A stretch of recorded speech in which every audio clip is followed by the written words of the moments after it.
Meantime, thousands of students across the country heading back to school today for the first time since the start of the pandemic. The long-awaited return, however, clouded by the race to complete school repairs. Tonight, the cost of those repairs being revealed by government, who says it was divided into two parts to ensure that all concerned are satisfied. Devontae Hanna joining me live in studio with the latest on this. Devontae? Well, Janea, since 2020, students and teachers alike had to trade in their seats in the classroom for spaces on platforms like Zoom and Teams. Then, as the pandemic came to allow students were only in the classroom at some points once a week. But the day is finally here, and it couldn't be possible without government's extensive repairs to schools, which, according to officials, came at a hefty price.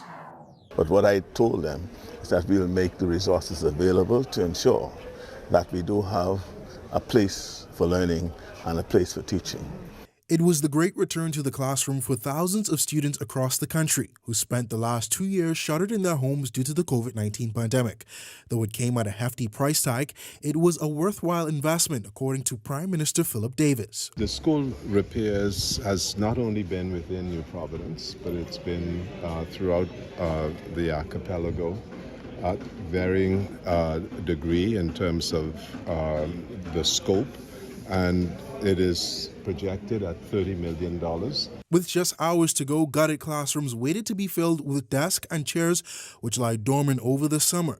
The completion, in some instances, running workers into the wee hours of the morning. The scope comprised repair, but as we saw at Uriah McPhee, we also have capital work. And the repair of the school is completed, but capital works are being undertaken, such as the building of the pavilion. Some of the schools needing most of the work include C.H. Reeves, the Government High School, and T.A. Thompson. Their progress, according to Prime Minister Philip Davis, satisfactory, though some challenges remain. We visited those schools that were in the most dire strait insofar as works were concerned.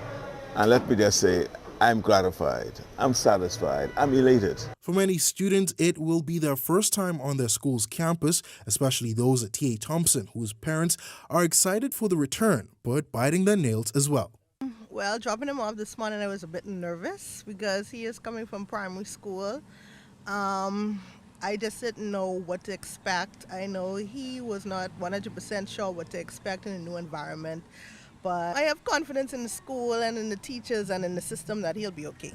Now, Janea, while everyone is happy about this great return to the classroom, health officials warn that we are still in a pandemic, and they are encouraging schools and students to wear their mask, wash their hands, and engage in social distancing where possible. And speaking with some parents today, they tell me that they are not too worried about COVID-19 and said that they felt confident from what they've seen in their children's respective schools.